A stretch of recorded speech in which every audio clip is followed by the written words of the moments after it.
સુરેન્દ્રનગર પંથકના ખેડૂતો ચિંતામાં મુકાયા છે। સુરેન્દ્રનગરના ખેડૂતોમાં ચિંતાનો માહોલ જોવા મળી રહ્યો છે। સુરેન્દ્રનગર પંથકમાં ખેડૂતો જાણે ચિંતામાં મુકાયા હોય તેવી પરિસ્થિતિ આવી છે। મગફળીના ઊંચા ભાવ ન મળતા ખેડૂતોમાં ભારે ચિંતા વ્યાપી છે। મગફળીનું રજીસ્ટ્રેશન કરવામાં આવે તેવી ખેડૂતો દ્વારા ભારે માંગ ઉઠી છે। મગફળીનું રજીસ્ટ્રેશન કરવામાં આવે તેવું ખેડૂતોનું કહેવું છે। સાયલાના કેસર પરના ખેડૂતોની સરકારને નમ્ર વિનંતી કરવામાં આવી છે। સોમાભાઈ હર્ષિભાઈ, શું માંગ છે તમારી?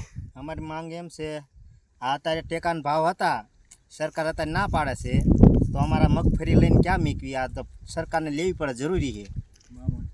ખેડૂત હોય તે સરકારને શું કહેશો? અમારે એમ છે, માંગ એવી છે કે આ મગફળી રહી ખેડૂતની મગફળી કાયદેસર સરકારને લેવી પડે, જરૂરી છે। રજીસ્ટર કરવાનું ચાલુ હતું ને? રજીસ્ટરમાં એમ છે, એ અત્યારે સરકાર ના પાડે।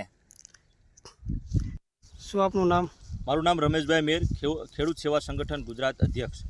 આજે અમે સાયલા તાલુકાના કેસરપર ગામે આવ્યા છે, જ્યાં ખેડૂત જે મગફળી પકવે છે। હાલમાં જ આપણે તમે જુઓ કે સરકારનો જે અનગઢ નિયમ છે, જે એ લોકોએ ફતવો બહાર પાડ્યો છે, આમ જુઓ તો ખેડૂતની આ સરકાર જ નથી, ક્યાંક ને ક્યાંક ઉદ્યોગપતિની સરકાર હોય એવું લાગે છે।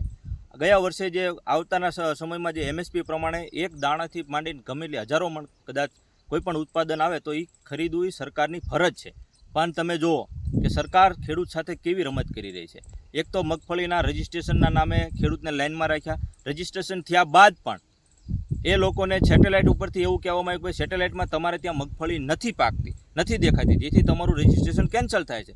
તો હું સરકારને કહેવા માગું છું, તમારું એ સેટેલાઇટને તમે ખેતરમાં મગફળી શેક નહીં નથી દેખાતું, તો જ્યારે અમારા ખેડૂતને કપાસમાં નુકસાન હતું, મગફળીમાં નુકસાન હતું, અતિવૃષ્ટિમાં નુકસાન હતું, ત્યારે તમને નહોતું દેખાતું?